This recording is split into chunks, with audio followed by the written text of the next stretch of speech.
पंडा से जो बच निकले जग में चतुर सुजान, जान तलक छोड़े नहीं जो फंस जावे जजमान। फंस जावे जजमान तो कौड़ी कौड़ी झारें, धर्म के ठेकेदार ये पुरखन तक पार उतारें। जन्म मृत्यु मुंडन में पुजाने का देखो हथकंडा, नीम साल मिश्री को कैसे लूट रहे हैं पंडा। सभी फलों का राजा आम, खट्टा मीठा ताजा आम, छोटा बड़ा गठीला आम, पक्का और रसीला।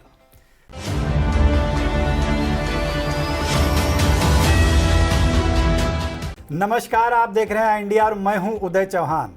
हमारे साथ मौजूद हैं वरिष्ठ पत्रकार, कवि एवं रंगकर्मी ज्ञान प्रकाश सिंह प्रतीक, और हम लोग एक बार फिर हाजिर हैं आई इंडिया का खास साप्ताहिक प्रोग्राम रंदा लेकर। आज के प्रोग्राम की हम शुरुआत करते हैं एक ऐसी खबर से जो पिछले 2022 के विधानसभा चुनाव में भी मुद्दा वो काफ़ी चर्चा में रहा और आज भी इस मुद्दे का कोई स्थायी हल सरकार निकाल नहीं पा रही है। इसको लेकर के जो सीतापुर की हरगांव विधानसभा के विधायक हैं और कारागार राज्य मंत्री सुरेश राही ने मुख्यमंत्री को पत्र लिखा है। कारागार राज्य मंत्री ने कहा है कि बंजर भूमि पर पशु आश्रय स्थल बनवाए जाएं। सीतापुर में काफ़ी बंजर भूमि पड़ी है। इस पर रंदा की क्या टिप्पणी है, आप सुनिए। कम से कम कारागार राज्य मंत्री सुरेश राही ने पशु आश्रय स्थल के लिए सीएम योगी आदित्यनाथ जी को पत्र तो लिखा। उनके पत्र लिखने से रंदा को लगा कि छुट्टा जानवरों की चिंता सिर्फ रंदा जैसे किसानों को ही नहीं है जिनकी वो हरी भरी फसल चट कर रहे हैं। चिंता कारागार राज्य मंत्री सुरेश राही को भी है। ये चुनावी मुद्दा भी रहा है, लेकिन चुनाव जीतने के बाद ना तो कोई मंत्री विधायक इस पर चिंता कर रहा है और ना ही मुख्यमंत्री जी से छुट्टा जानवरों की समस्या के बारे में निदान किए जाने की बात ही कर रहा है। कारागार राज्य मंत्री सुरेश राही ने मुख्यमंत्री से बंजर जमीनों पर पशु आश्रय स्थल बनाए जाने, जो छुट्टा जानवरों को उसमें सही रखरखाव, जो भोजन पानी व्यवस्था दुरुस्त कराए जाने की मांग की है। रंदा ने देखा और सुना है कि आजकल मंत्री अधिकारियों कर्मचारियों के तबादला उद्योग में लगे हैं। उन्हें न तो किसानों की चिंता सता रही है, न ही छुट्टा जानवरों की, जबकि ये उत्तर प्रदेश की बहुत बड़ी समस्या बनी हुई है। अगर कारागार राज्य मंत्री सुरेश राही की मांग सीएम महोदय मानकर बंजर जमीनों पर पशु आश्रय स्थल बनाए जाने की बात मान लेते हैं तो निश्चित रूप से रंदा उन पशु आश्रय स्थलों में रहकर मेहमान नवाजी करेगा। सरकारी भूसा चारा में भी 2-4 मुँह मार कर अपने पेट की पूजा करेगा। रंदा ने पिछले सप्ताह ही कहा था कि कारागार राज्य मंत्री अपने पूज्य पिता व पूर्व केंद्रीय गृह राज्य मंत्री रहे रामलाल राही के चरण चिन्हों पर जा रहे हैं। वो भी चाहे सत्ता पक्ष में रहे हों और चाहे विपक्ष में, वो केंद्र व राज्य सरकारों को विभिन्न ज्वलंत जन समस्याओं को लेकर पत्र लिखा करते थे और समस्याओं के निदान हेतु सरकारों को सुझाव भी दिया करते थे, जिनमें से उनके अनेक सुझाव न सिर्फ माने गए हैं बल्कि कुछ महत्वपूर्ण समस्याओं का निदान भी हुआ है। सुरेश राही के बाबूजी के बताए मार्ग पर चलने से स्वर्गीय रामलाल राही के शुभचिंतक काफ़ी खुश हैं। रंदा भी जन समस्याओं को लेकर समय समय पर जनता की आवाज़ शासन प्रशासन तक पहुंचाता रहता है, लेकिन रंदा को इसकी परवाह किसी शायर की शेर के भावार्थ की तरह नहीं है। वो अपना काम करता रहता है। मुझे मंजिल मिले या न मिले इसका मुझे कोई गम नहीं, मंजिल के जुस्तजू में अपना कारवां तो है। जी बिल्कुल, ये जो बेसहारा पशुओं की समस्या है, ये समस्या अब जानलेवा भी होती जा रही। सीतापुर में कई मामले ऐसे सामने आए जिनमें आवारा पशुओं की वजह से कई लोग अपनी जान गंवा चुके हैं। न सिर्फ फसलों का नुकसान होता है, हाईवे पर ये हादसों का कारण भी बनते हैं और कभी कभार सीधे हमला करके जान तक ले लेते हैं लोगों की। फिलहाल इस समस्या के स्थायी समाधान के कोई आसार अभी तक नज़र नहीं आ रहे हैं। हालांकि चुनाव में ये मुद्दा प्रधानमंत्री नरेंद्र मोदी तक भी पहुंचा और खुले मंच से उन्होंने ये बात कही कि चुनाव के बाद वो इस समस्या को के निस्तारण को लेकर कोई कारगर कदम उठाए जाएंगे, लेकिन फिलहाल स्थिति जस की तस बनी हुई है। हम आगे बढ़ते हैं अपने प्रोग्राम में। हमारी अगली खबर, रिश्वतखोरी में पंजाब के स्वास्थ्य मंत्री विजय सिंगला गिरफ्तार, ठेकों में मांग रहे थे 1% कमीशन। इस पर रंदा की टिप्पणी आप सुनिए। बधाई हो विजय सिंगला जी, आपकी कथनी और करनी के लिए आपने पंजाब चुनाव में जनसभाओं के दौरान करप्शन पर बड़े बड़े भाषण दिए थे। तब रंदा सरीखे मतदाताओं को लगा था कि आप वास्तव में दूध के धोए हैं। अब पता चला है कि आप भी करप्शन के भी बाप हैं। विजय सिंगला कहीं पंजाब के बजाय उत्तर प्रदेश के मंत्री विधायक होते तो तुम्हें ठेकों में 1% कमीशन मांगने की ज़रूरत ही नहीं पड़ती। यहाँ के ठेकेदार स्वयं रस्म अदायगी के तौर पर 10-15% कमीशन अपनी अटैची में सजाकर स्वयं दे आते। वैसे कमीशन खोर स्वास्थ्य मंत्री विजय सिंगला की गिरफ्तारी पर रंदा खुशी का इजहार करता है और कभी शराब पीकर संसद में हुड़दंग मचाने वाले सांसद रहे भगवंत मान अब पंजाब के सीएम बनकर जिस प्रकार अपने स्वास्थ्य मंत्री को ठेकों में कमीशन खोरी के लिए जेल भिजवाने का कार्य किया है, वो दूसरे राज्यों के मुख्यमंत्रियों के लिए प्रेरणा का विषय है। अगर उत्तर प्रदेश में विधायक निधि से होने वाले विकास कार्यों की जांच सक्षम एजेंसी से कराई जाए तो अधिकांश विधायकों के चेहरे बेनकाब हो जाएंगे। रंदा की सिफारिश पर जब तक विधायक निधि से कराए गए विकास कार्यों की गहनता से जांच नहीं होती है और ये जांच में फंसते नहीं, तब तक ये दूध के धुले हैं। इनके लिए सभी विकल्प खुले। जी बिल्कुल। हालांकि पिछले दिनों ये देखा गया था कि जो उत्तर प्रदेश के मुख्यमंत्री हैं योगी आदित्यनाथ, उन्होंने विधानसभा सत्र के दौरान ये नसीहत दी थी विधायकों को कि वो ठेके पट्टों से दूर रहें और अधिकारियों की ट्रांसफ़र पोस्टिंग के चक्कर में ना पड़ें। लेकिन उनकी ये नसीहत फिलहाल धरातल पर कोई असर डालती नज़र नहीं आ रही है। अधिकतर विधायक ठेके पट्टों में भी उनका हस्तक्षेप रहता है और ट्रांसफ़र पोस्टिंग तो जग जाहिर है कि विधायकों, सांसदों और सत्ता पक्ष के नेताओं के इशारों पर कितना होते हैं। फिलहाल सीतापुर भी इससे अछूता नहीं है, बात चाहे बालू खनन की करें या अन्य ठेकों की। किस विधायक की कितनी उसमें मिली भगत है सब जानते हैं। हम आगे बढ़ते हैं हमारी अगली खबर की तरफ। नैमिषारण्य के ललिता देवी मंदिर में जन सुविधाएं नदारत, इस पर रंदा की टिप्पणी आप सुनिए। जन सुविधाएं नदारत रहें कोई बात नहीं, माँ ललिता देवी और उनके भक्त बने रहें, यही रंदा ईश्वर से दुआ करता है। जन सुविधाएं नदारत होने पर रंदा सरी के भक्तों पर इसलिए प्रभाव नहीं पड़ता क्योंकि उनके मन में मां ललिता के प्रति भक्ति, आस्था और विश्वास में कोई कमी नहीं है। मंदिर में भक्तों द्वारा चढ़ावा भी खूब आता है, इससे मंदिर की जन सुविधाएं उपलब्ध कराई जा सकती हैं। पर जिम्मेदारों को चढ़ावे की रकम से अपना तोंद बढ़ाने से फुर्सत मिले तो मंदिर में जन सुविधाओं की व्यवस्था के विषय में भी सोचे। रंदा को बताया गया है कि आए दिन कुछ पंडों और यजमानों में दान दक्षिणा को लेकर नोक झोंक भी होती रहती है। नैमिष में दान दक्षिणा के नाम पर कुछ अन्य तीर्थों की अपेक्षा लूट फातियाँ ज़्यादा है। अगर ऐसा न होता तो रंदा के लेखक को धर्म के नाम पर लूट खसोट करने वाले कुछ पंडों के लिए ये कुंडलियाँ क्यों लिखनी पड़ती। पंडा से जो बच निकले जग में चतुर सुजान, जान तलक छोड़े नहीं जो फंस जावे जजमान। फंस जावे जजमान तो कौड़ी कौड़ी झारें, धर्म के ठेकेदार ये पुरखन तक पार उतारें। जन्म मृत्यु मुंडन में पुजाने का देखो हथकंडा, नीम साल मिश्री को कैसे लूट रहे हैं पंडा। जी, बात अगर नैमिषारण्य करें तो पंडों के अलावा सरकार भी अनदेखी कर रही है यहाँ की।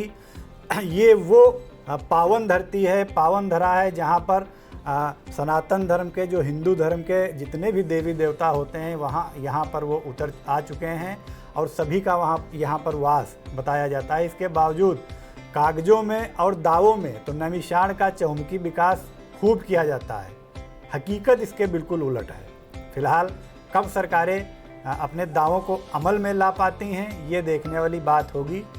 इस बार के बजट में भी नैमिषारण्य की झोली खाली ही रही, जहां प्रयागराज समेत कई शहरों को मेट्रो सिटी बनाने की बात कही गई, वहीं नैमिषारण्य के लिए एक अदद ट्रेन तक नहीं है जहां श्रद्धालु सुगमता के साथ नैमिषारण्य पहुंचकर दर्शन कर सकें। ये बहुत प्रतीक्षित मांग है ट्रेन चलाए जाने की वहाँ। फिलहाल हम आगे बढ़ते हैं अपनी खबर में।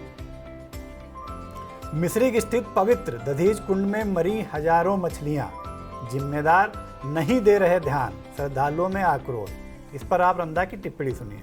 रंदा किसी की मृत्यु पर आक्रोश नहीं करता, बल्कि दुख प्रकट करता है, वो चाहे मनुष्य की मृत्यु हुई हो या अन्य प्राणी मात्र की। रंदा भी श्रद्धालु है। उसने रामचरितमानस में पढ़ा है, क्रोध पाप कर मूल।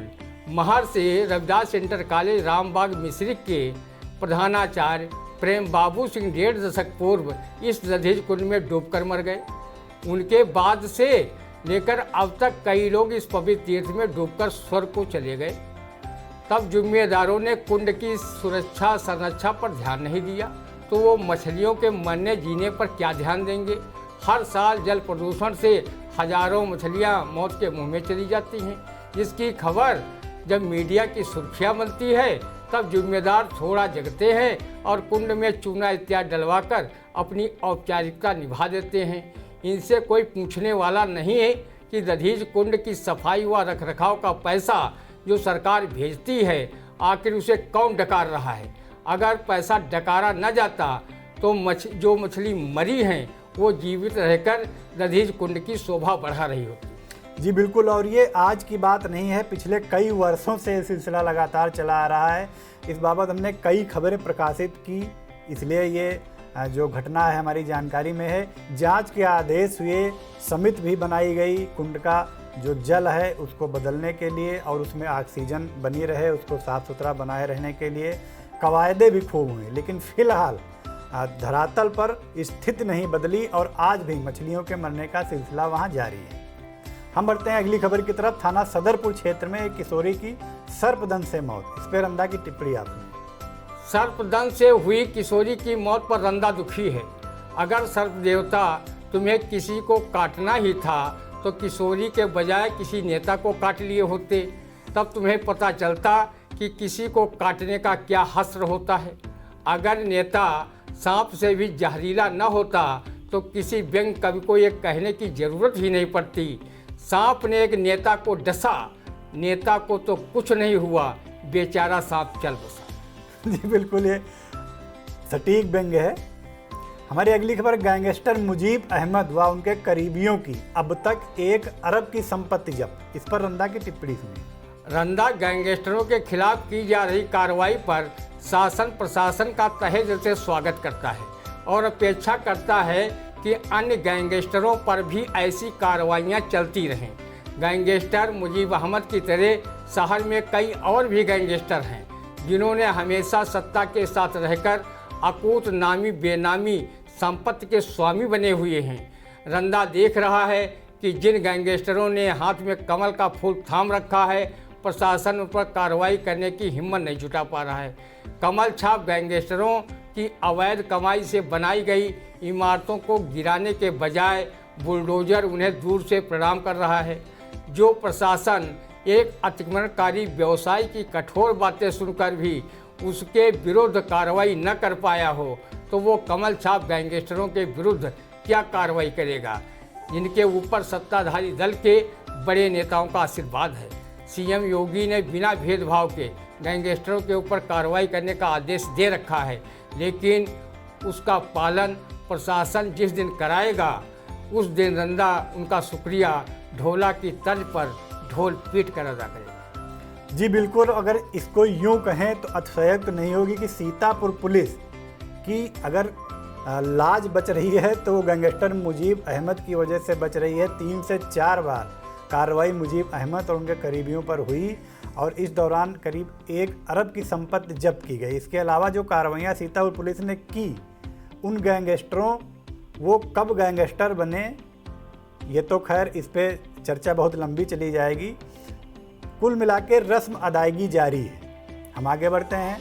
कचरा उठाने वाले व बेघरों को मिलेगा राशन कार्ड, सीतापुर आपूर्ति विभाग कर रहा चिन्हांकन, औपचारिकताएं पूरी कराकर बनाया जाएगा राशन कार्ड। इस पर रंदा का क्या कहना है, आप सुनिए। अगर कचरा फैलाने वाले लोगों को भी राशन कार्ड मिलने की संभावना हो तो रंदा को भी सूचित कर देना, क्योंकि जब से वो जानने समझने वाला हुआ है तब से अपने शब्दों की जुगाली कर समाज में वैचारिक कचरा फैलाने का कार्य कर रहा है। वैसे रंदा कभी कभी कचरा उठाने का भी काम करता है, तब स्वच्छता अभियान के तहत सांसद विधायक प्रायोजित कचरा डलवाकर उसे साफ करने का काम झाड़ू चलाकर करते हैं, क्योंकि प्रायोजित उस कचरे में सिर्फ कागज़ के चंद टुकड़े होते हैं। रंदा ने तब भी कचरा उठाया था जब पीएम नरेंद्र मोदी ने काशी के एक घाट का कचरा साफ कर स्वच्छता का संदेश पूरे देश को दिया था। फिर क्या था, सीतापुर में स्वयंसेवी संगठनों व सत्ताधारी नेताओं में झाड़ू लगाकर प्रायोजित कचरा साफ करने की होड़ लग गई। सांसद राजेश वर्मा ने उस समय सीतापुर रेल इंजन जंक्शन के प्लेटफार्म पर झाड़ू से कागज़ के टुकड़ों वाला प्रायोजित कचरा साफ किया था। खूब मीडिया के कैमरे चमके थे, अखबारों में अच्छा कवरेज भी मिला था। रहने को घर नहीं, सारा जहां हमारा की कहावत को रंदा भी चरितार्थ करता है, उसका भी राशन कार्ड बनना चाहिए। सीतापुर का ये वही आपूर्ति विभाग है जिसने करोड़पतियों के राशन कार्ड बनाए थे और पात्र गरीबों को राशन से वंचित किया था। जिन अपात्र लोगों के कार्ड आपूर्ति कार्यालय के लोगों ने बनाए थे उन पर आज तक कोई कार्रवाई नहीं हुई। हाँ, कुछ सैकड़ा अपात्र कार्ड धारक कार्रवाई के भय से अपने कार्ड आपूर्ति कार्यालय में जरूर जमा कराएं। जी बिल्कुल। और आपूर्ति विभाग की एक और दिलचस्प बात हम आपको बताते हैं। जिला आपूर्ति अधिकारी ने 2 या 3 दिन पहले एक प्रेस रिलीज जारी की, जिसमें उन्होंने ये कहा कि मीडिया में भ्रामक खबरें फैलाई गई कि जो अपात्र हैं उन्होंने अगर राशन कार्ड जमा नहीं किया तो उनके खिलाफ कार्रवाई की जाएगी, जबकि ऐसी खबरों में कोई सत्यता नहीं। और ये अपनी सूचना, खबर या जानकारी जनता तक पहुंचाने के लिए वो सहारा किसका ले रहे थे? उसी मीडिया का, जिस पे वो आरोप लगा रहे थे भ्रामक खबरें फैलाने का। ये है सीतापुर का आपूर्ति विभाग। फिलहाल हमारी अगली खबर, जिला चिकित्सालय सीतापुर में महज 20 यूनिट ब्लड। इस पर अंदा की टिप्पणी आपने। करीब 45 लाख आबादी वाले जनपद सीतापुर के सदर अस्पताल में मात्र 20 यूनिट ब्लड बचा है। वास्तव में चिंतनीय विषय है।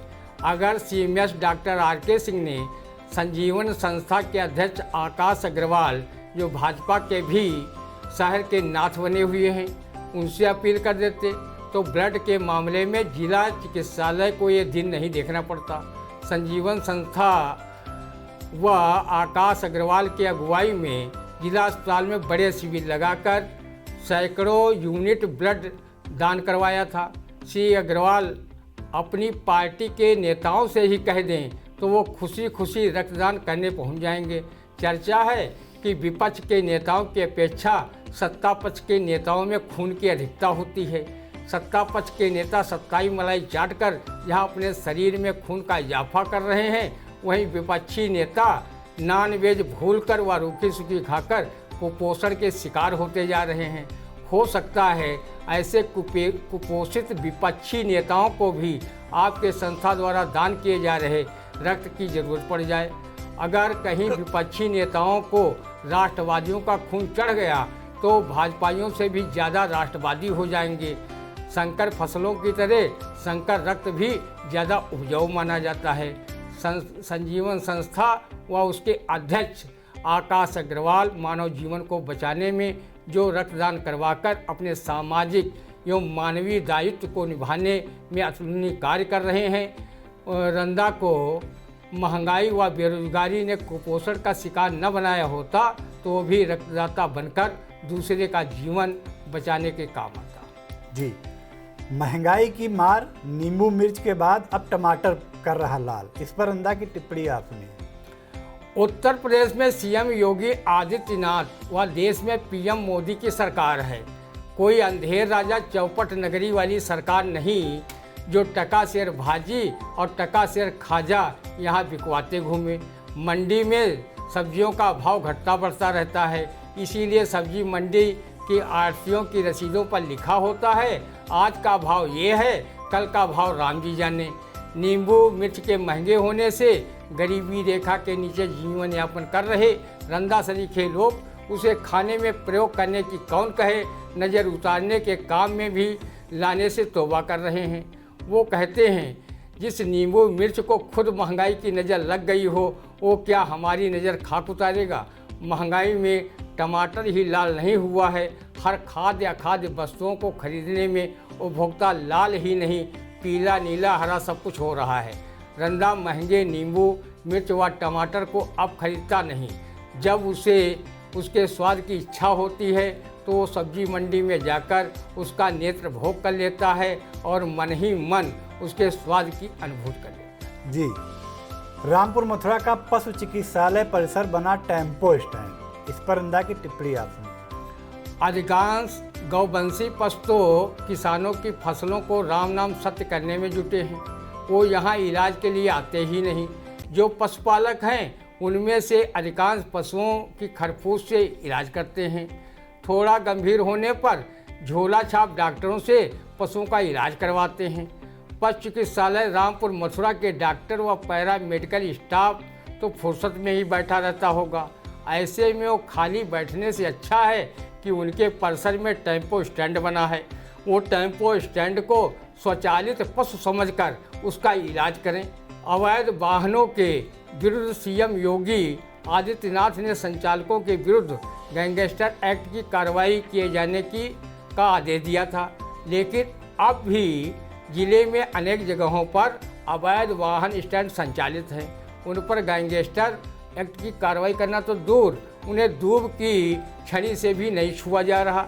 आखिर उन पर कार्रवाई कर अपनी अतिरिक्त कमाई पर क्यों पुलिस ग्रहण लगा? जी, पूर्व सीएम अखिलेश यादव व डिप्टी सीएम केशव प्रसाद मौर्य में तीखी नोकझोंक से गरमाया सदन, सीएम योगी ने किया शांत, इस पर रंदा की टिप्पणी आप सुनिए। जिस समय पूर्व सीएम अखिलेश यादव व डिप्टी सीएम केशव प्रसाद मौर्य अमर्यादित और असंसदीय नोकझोंक वाले वक्तव्य से पूरे सदन को गर्माहट प्रदान कर रहे थे, उस समय रंदा सबल सिंह चौहान द्वारा रचित महाभारत में कर्ण और अर्जुन के युद्ध की भयानकता को याद कर रहा था, जिसका वर्णन करते हुए उन्होंने लिखा है, अर्जुन कर्ण बैर है भारी, पुण्य रक्षा करिहे बनवारी।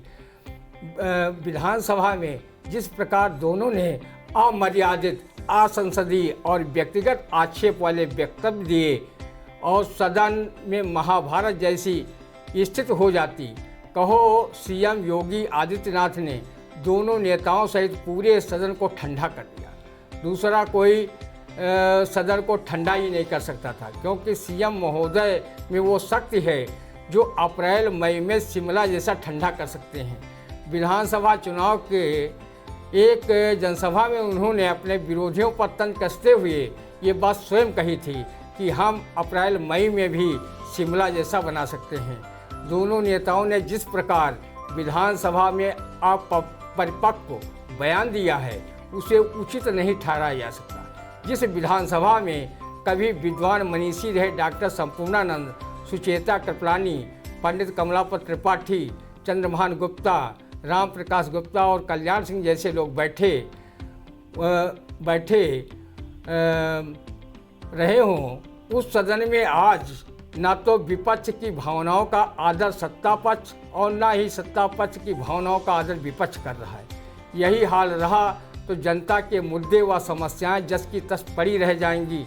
उन्हें सदन में उठाने व निदान कराए जाने की बात गूलर का फूल बनकर रह जाएगी और पक्ष विपक्ष के नेता उसी प्रकार लड़ते झगड़ते रहेंगे जैसे कंडा पाते समय कुछ लड़ाकू माँ बहनों में झगड़ा होने लगता है, वो भी सदन के दोनों नेताओं की तरह नहीं झगड़ते। जी, इस बार आम आदमी को महंगी पड़ेगी आम की मिठास, इस पर रंदा का क्या कहना है? अन्य फलों की मिठास ही आम आदमी के लिए कहाँ सस्ती पड़ रही है। जो आम के महंगे होने का रोना रंदा सरीखे आम आदमी रोए। आम को महंगा होना ही चाहिए क्योंकि वो फलों का राजा कहा जाता है। जब राजा ही सस्ता में इफरात में मिलने लगेगा तो उसके आगे रंग बने फलों को फिलहाल कौन पूछेगा। रंदा भी चींटा बर्र मक्खी की तरह है, इन केन प्रकारेण आम का स्वाद ले ही लेगा। रंदा अगर महंगे आम खरीद नहीं पाया तो वो धनाढ्य वर्ग के लोगों को आम खाते देख जहाँ उसके स्वाद की अनुभूति कर लेगा, वहीं उनके ऐसी नज़र मारेगा कि बड़े बड़े ओझा नाउत भी उनकी नज़र नहीं उतार पाएंगे। रंदा आम आदमियों की तरह आम का बहुत प्रेमी है और उसे जब भी आम का वृक्ष या मार्केट में आम दिखाई देता है तो वो उसके सम्मान में एक काम पंक्तियाँ गुनगुनाने पर मजबूर हो जाता है। सभी फलों का राजा आम, खट्टा मीठा ताज़ा आम, छोटा बड़ा गठीला आम, पक्का और रसीला। जी बिल्कुल, तो ये था हमारा आज का साप्ताहिक और ख़ास प्रोग्राम रंदा। हम अगले सप्ताह इसी समय फिर हाजिर होंगे अपने इसी खास प्रोग्राम में। तब तक हमें दीजिए इजाज़त। नमस्कार।